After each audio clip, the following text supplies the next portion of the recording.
goals and that sort of stuff. But with you, there's a set of non-negotiables, isn't there? No matter what you put out there, those players have to live up to that, don't they? Yeah, I've reminded the players this morning that the work ethic. I've seen a couple of bits, outrun, outfight, and that was stuff that we put up in 2016, and we have to play, and you have to be brave, out of possession, in possession. So the commitment, the competitive aspect, not to be passive, to be aggressive, to be determined.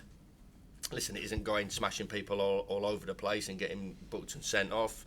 It isn't just running about like headless chickens just to get picked off. You have to do it with a structure out of possession. But you have to have questions, you know, to the opposition teams physically. And then, as I said, if you just sit back on the ropes for 4 or 5 rounds, somebody's going to land one on your chin. And there's no doubt about it. So you've got to start swinging a few punches as well. So hopefully we can swing a few punches on Wednesday night and be competitive with the ball. You know, bravery is key to me. I've managed a hell of a lot of games, and I know where players go missing and find them skinny sort of positions where they can't get the ball, but they're putting their arms up and demanding it. I've seen it before, and that'll get exposed, and that is something, like you said, is a non-negotiable. Game's hard enough. Game's hard enough in the position that we're in. Game's hard enough without the players that we can pick, and game's hard enough when you're playing the likes of Liverpool. So everybody's got to step forward and be brave in and out of possession. Yeah, I know we talked about when you came in 2016 and the players were on the floor, the place was flat. Obviously, not quite as bad as that today, but it's a similar sort of scenario.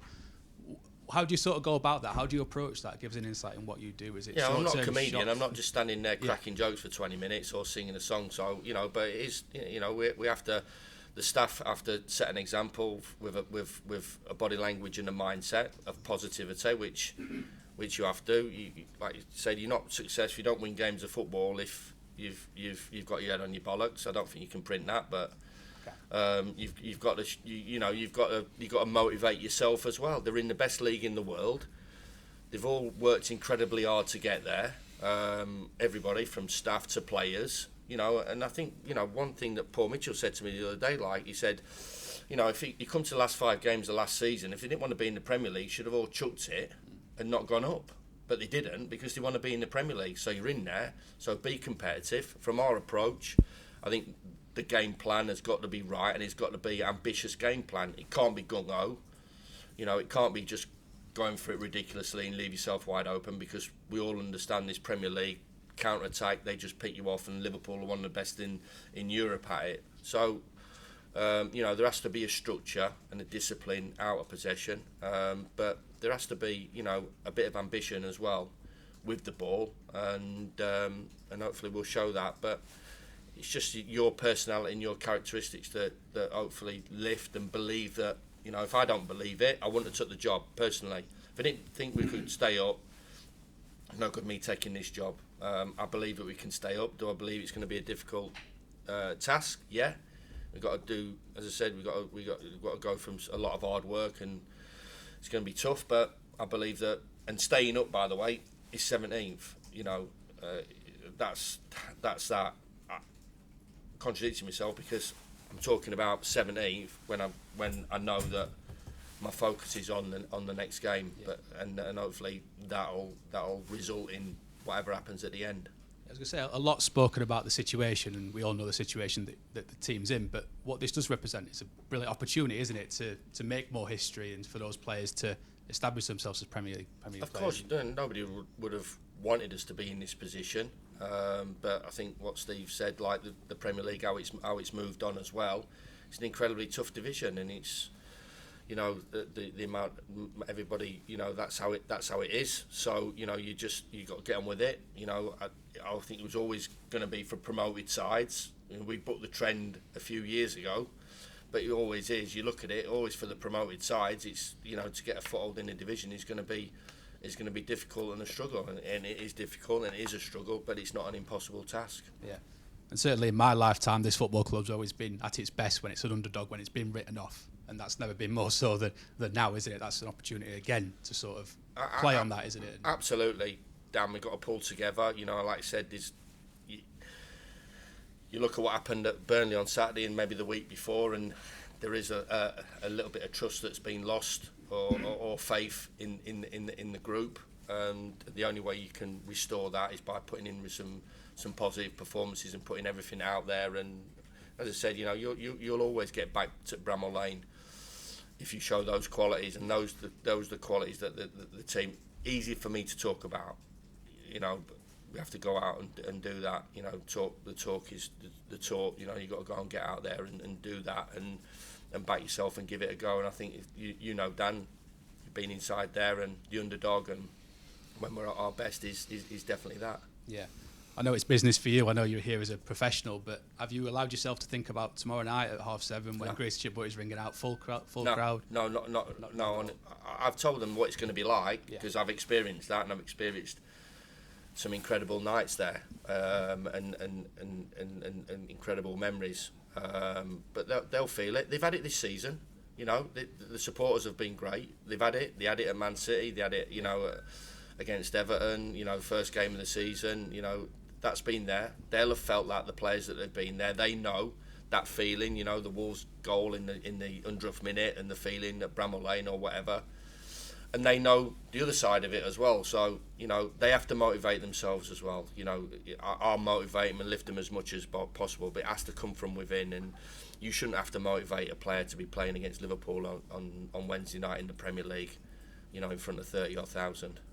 If I could just ask about your staff, Jack. Where does Jack fit into the your sort of setup? And Jack's part of the coaching staff. So I've looked intensely at other football clubs and how they go about it, and what was needed to give the players the best opportunity. So Jack's part of my new coaching staff, and along with Keith Andrews, who I've known a long time, got an awful amount of respect for him.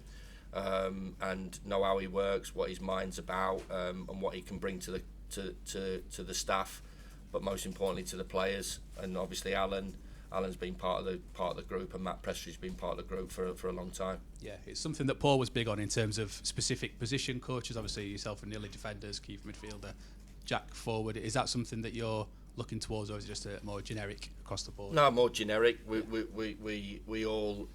We like to think, you need to be, if you have worked at this level or are working at this level, you got to know, what you need to know regarding from a defensive point of view and attacking point of view. But we'll split it up. We'll look at it, and we'll make sure that the bases are covered, because the game's moved on from a set play point of view. People are talking about set play coaches, so the staff will deal with that as well. The analysis point of view is huge now.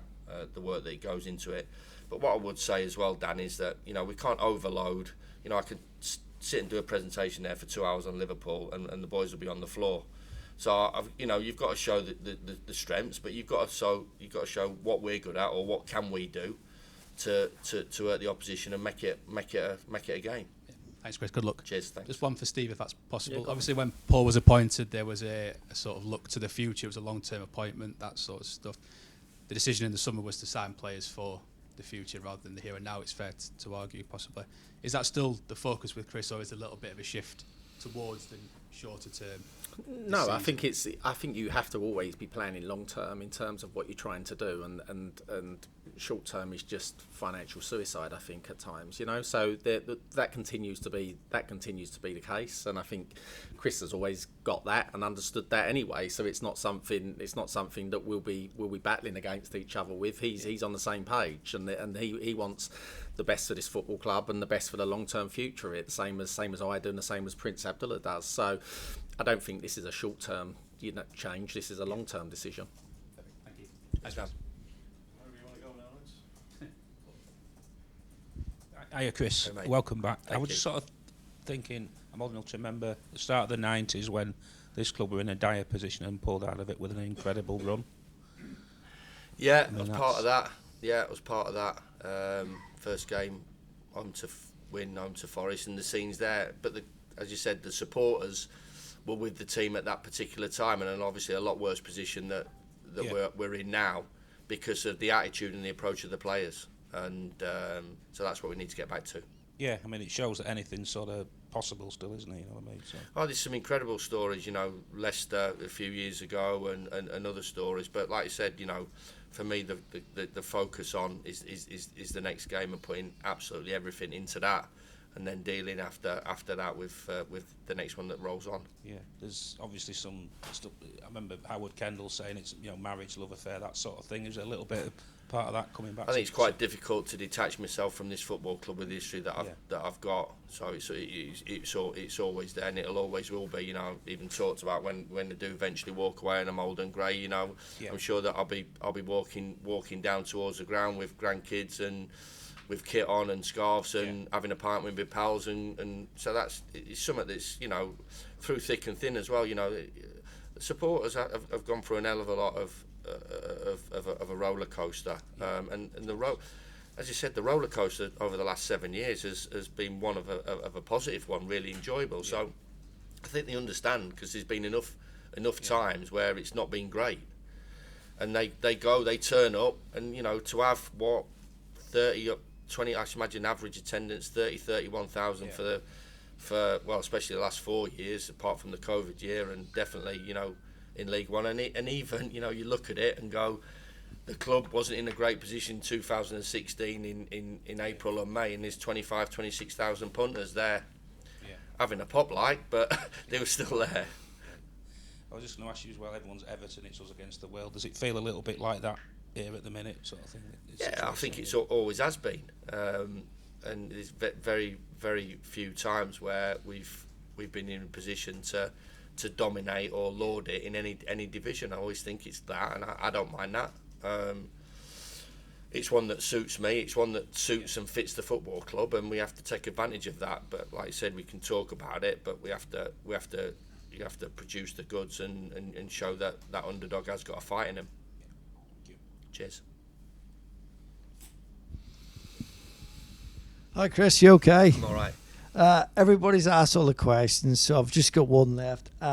Remember, you're playing Liverpool tomorrow night. I remember Jurgen Klopp, you seemed to get under his skin a little bit. I'm trying to think back of the substitutes rule. They wanted to increase to 8, and you were saying no, 5's plenty, and you know what I mean? But is that something you're looking forward to resuming, Chris? Because you did seem to get him a little bit, really. I didn't get anybody because we were on you about 4 got him. points and they were on about 50. So I didn't get anybody that. Listen, yet again, I think Stephen says it, everything we do is for the best of the football club, short, medium and long term, for the future. And at that time, you know, we had a stake in the Premier League, and there was, whatever it was, everybody had their own individual outlook and opinion on it, and it suited us, then that was it. But I can't hang on to that. You know, he's possibly forgot who I was anyway. So, and I've got nothing but respect for that football club. But, you know, if you go back to an interview that I did after we got beat there, in I think it was January in the Premier League, where everything that I wanted to see in my team, I saw in his team. You know, in terms of the way they played, and even a lot of people have commented about that interview, and you know, I was you know, positive in terms of how they played and how they went about their business, and it was a great example of what a really good football club, fantastic players and an incredible manager, you know, sets the standard and sets the tone for how they want to go about it. Well done. Hey, Chris. Cheers, mate. Yeah, I'll be quick for You're once. right, but yeah. Every game, I know you've touched on this, but every match is an opportunity, though, isn't it? It's not a case of, let's focus on these three. And no, you can't do. Luton didn't do it, so you know you can't do, because things happen. Things happen in games of football. There's no. The result is not decided before the game, and anything can happen. But if you don't ask the question and you don't turn up, then you're never going to get a result. So we have to turn up in every game, and that was one of the things, as you know, I looked at. Of course, you know, you'll come out at the end of the season if you're analysing and reflecting on the season, and you know, the results. The majority of results are going to be teams that are in around you or whatever. And that's just. From a statistical point of view, you know, the teams at the top won't have lost many games, so that's how it is. But of course, you know, our players need to get into their heads that every game is an opportunity to put a performance in and see if we can get a result. And in the nicest possible way, in a positive way. But this is personal for you, isn't it? In terms of the club, 100%. Yeah. The history that we have. But I'm here. I'd like to think because I'm a decent manager, not because I used to go and watch them in the 80s and my pals and my family are all Sheffield United fans. You know, I'm here. I'd like to think I've been given the job because I'm the best one out there, and that decision's been made, and even off the back of what everybody's talked about. And you know, for me, that gives me enough motivation to go out and do my best for the football club.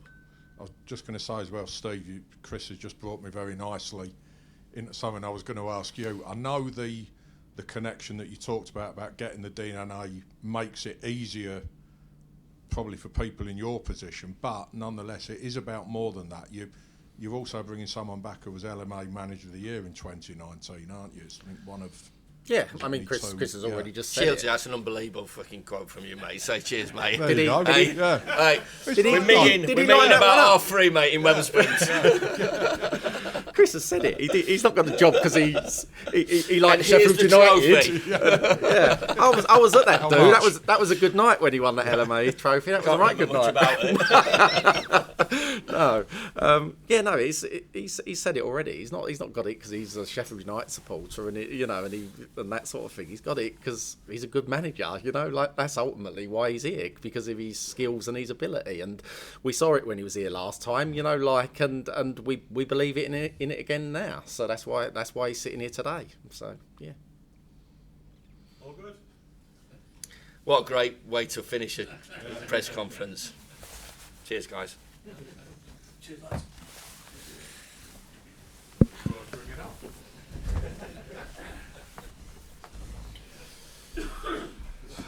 See you, mate. See you, Rob. Thanks very much, guys. Take care.